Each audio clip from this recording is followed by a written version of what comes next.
Hola, me llamo Roma en español, pero sé es Rome en inglés. Pero podrían llamarme Roma en español. Tengo 28 años y vivo en Filipinas. Tengo muchas hobbies. Me encanta leer, escuchar música y cantar. Especialmente en estos días, también me gusta crear contenido online. Hablo 4 idiomas: inglés, filipino, coreano y Pangasinan. Pangasinan es un idioma regional de Filipinas.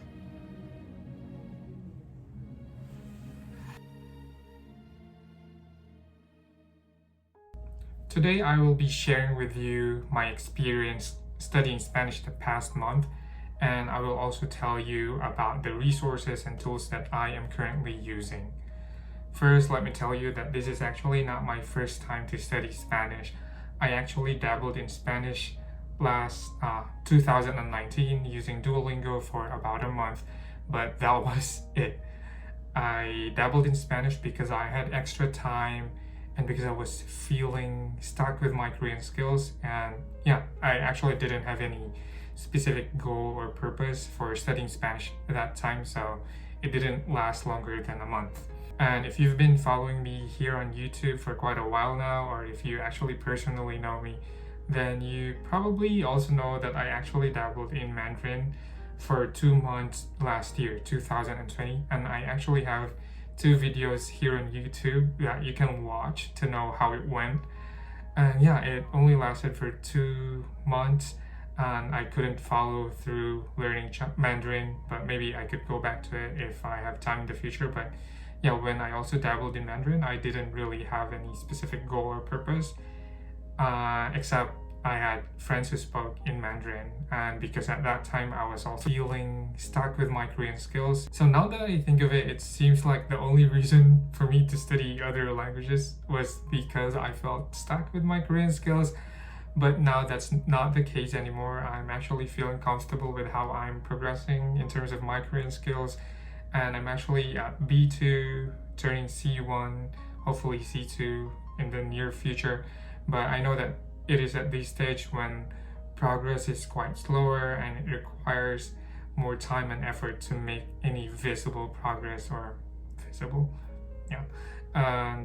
So yeah, I just feel like I'm still improving, but now I can also dabble in other languages. But yeah, with regards to my Korean skills, maybe I can create a different video for that one. Now let's go back to my Spanish. So why am I studying Spanish now? Why? ¿Por qué? First reason is I really want to speak a lot of languages. Yeah, you can say I want to be a polyglot or something, but I have this desire to do a lot of things in different languages. Yeah, I hope some of you can relate to me. And I know that right now we can't really travel, or at least us Filipinos, we can't really travel freely. But in the future, I want to travel to Latin America, to Europe, and everywhere else. And I just dream of moving around freely and speaking with people using their native languages. And knowing that Spanish is actually one of the most spoken languages in the world, I thought it was just logical for me to learn Spanish. So yeah, that's the reason. And also, this is actually not a major reason, but I have started liking Spanish films and Spanish TV series like La Casa de Papel, La Casa de las Flores, and just recently I also found out about Vis-a-Vis. So yeah, I kind of want to know more about their culture, and it's not really that I'm studying Spanish so that I wouldn't need subtitles for these films. I think that's just an added bonus. But yeah, I started liking Spanish content.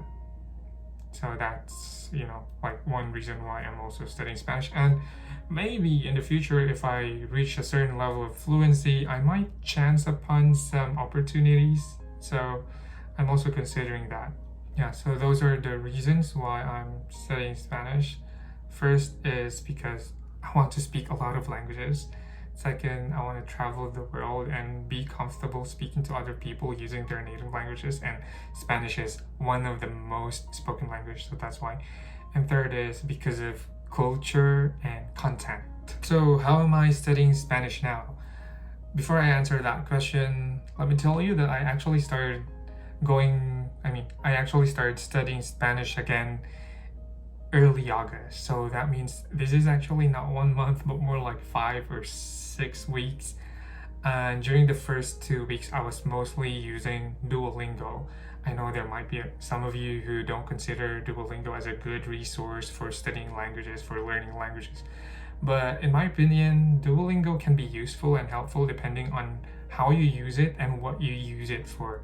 For me, mostly I've used Duolingo not to study the unit lessons, but rather I use Duolingo for its audio lessons and the Duolingo stories. Yeah, the Spanish content for those two are really good, and yeah, they've been really helpful to me even until now. So yeah, I mean, if you use Duolingo to benefit you, then I think it should be good. At least for me, I consider those audio lessons and Duolingo stories really good. And I know there's also Duolingo podcasts, but I haven't gotten into it yet because I feel like my skills might not be good enough for that. But maybe I'll consider listening to Duolingo podcast like after a little time.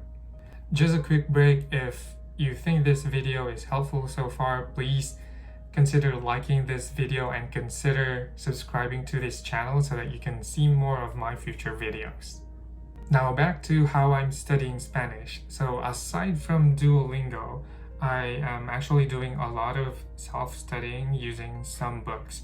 So first of the books that I'm currently using is Madrigal's Magic Key to Spanish. Madrigal's Magic Key to Spanish.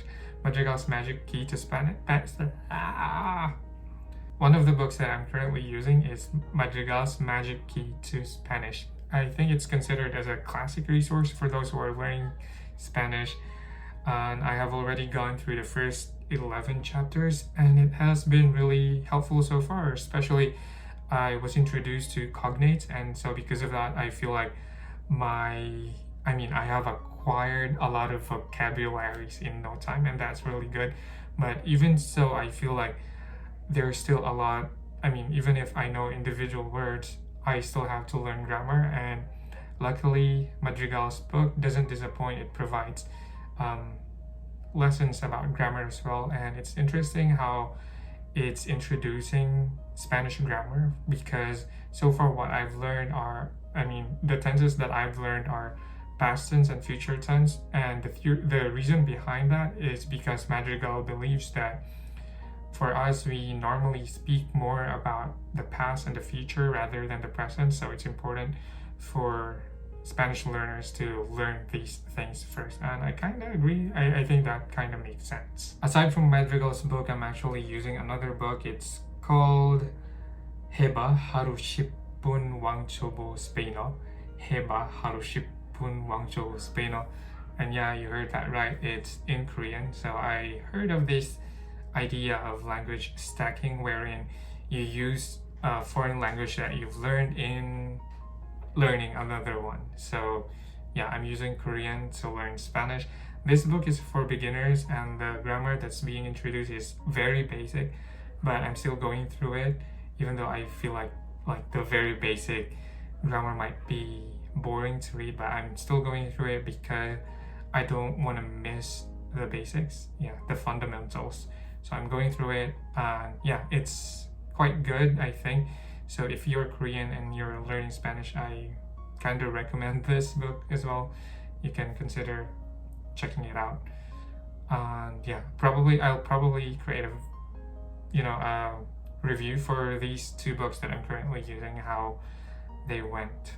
But when I finish reading those two books. I try to do self-study using these two books for about 15 to 30 minutes a day or more if I have more time. Also, I have started using Itaki, and my first trial class was about 4 weeks ago, and I have been going at it once a week. Honestly, it can be expensive depending on the type of class that you're availing or the tutor that you're having, depending on the credentials that your tutor or your teacher has. But yeah, in my opinion, it can be worth it depending on how you use it. For me, I don't really think of it as having to receive a lesson from a tutor or a teacher, but rather I consider it as more like having an accountability partner and having a person with whom I can test what I have learned during the in-betweens. If you're interested in using Itaki, I have a referral link which you can use to get free credits. This is not sponsored, but yeah, I just have a referral link in case you want to try it out. And last but not the least, I'm currently using an app called Lyrico. It's an app that teaches you vocabulary and grammar using popular music, pop music. And it's actually not just about vocabulary and grammar, but it also has a lot of insights about Spanish music and culture, and I think that's really helpful. If you download the app, you can try it out for free. I mean, yeah, but if you want to have access for all the lessons that they have, you have to pay for a subscription. I actually paid about $10 for a year of subscription, and I think $10 is a steal considering the content, the value of the content that they're giving you. Also, Lyrico is not sponsoring this video, but I just thought that it might help you out. So considering downloading the app, I'll put the link so that you can easily find it if you're interested. And yeah, if that's your thing, I mean, you can always try it out. And that's it for this video. I hope you found this video helpful in your own language learning journey. And if there's anything I can help you with except for free cash, just please feel free to key them in the comment section. If you've reached this point of the video, please share with me where you're listening from and which part of the video you like the best. See you in the next one. See you in the next one. See you in the next one. See you in the next one. See you in the next one. See you in the next one.